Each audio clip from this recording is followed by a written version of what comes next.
চট্টগ্রামে হয়তো maritime museum অনেকে ভিজিট করেছেন, বাট আমি ঢাকায় থাকার কারণে আমার চট্টগ্রাম মিউজিয়াম আসলে দেখা হয়নি। তো এবার যেহেতু শ্বশুরবাড়ি গিয়েছি রোজার ঈদে, তো রোজার ঈদে যেহেতু সবাই বাড়িতে চলে গেছে তো কিছুটা ফাঁকা ছিল, তো ইফতারের পরে আমরা মেরিটাইম মিউজিয়ামে চলে যাই।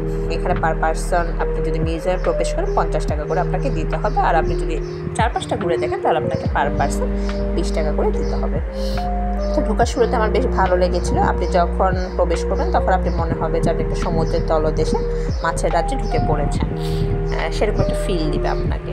তো এখানে বিভিন্ন ধরনের সমুদ্রের তলদেশে যেসব মাছ আমরা দেখে থাকি টিভিতে, তো সেই ধরনের মাছগুলো এখানে ছিল, প্রতীকী হিসেবে মাছগুলো ছিল। তো সমুদ্রের তলদেশে যে কী থাকে তারা তুলে ধরেছে। আর এখানে মূলত নৌবাহিনীর যে সরঞ্জাম, নৌবাহিনীতে যেসব জিনিস ইউজ করা হয় বা করা হয়েছিল তারা মূলত এগুলো এখানে তুলে ধরেছে। তাদের পোশাক আশাক, তারা যুদ্ধ ক্ষেত্রে কীগুলো ইউজ করে, তাদের সব কার্যক্রম আসলে এগুলো তুলে ধরা হয়েছে। এখানে মূলত 3টা ফ্লোরেরই নৌবাহিনীর সব কিছু এখানে তুলে ধরা। তো আমার কাছে বেশ ভালো লেগেছে।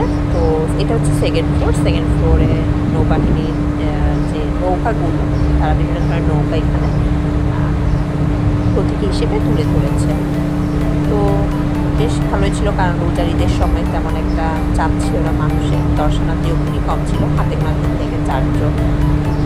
তো পুরোটা সুন্দর করে আমরা দেখতে পেয়েছি এখানে। তো আপনারা চাইলে যদি কখনো চান অবশ্যই মেরিটাইম মিউজিয়ামে বেরিয়ে আসবেন। চট্টগ্রামে যারা থাকে তারা হয়তো অনেকে বেরিয়ে এসেছে। এই যে এটা ছিল তাদের নৌবাহিনীদের ব্যবহৃত জাহাজ ফ্লোটে। তো এখানে তারা কী জাহাজ আমদানি করেছে, জাহাজের কী বৈশিষ্ট্য, তারা এগুলো সব তুলে ধরেছে। আর তাদের ব্যবহৃত পোশাকগুলো এখানে তুলে ধরা আছে ফ্লোট থাকে। তো মেরিটাইম মিউজিয়াম নিয়েছিল আজ এই পর্যন্ত। সবাই ভালো থাকবে।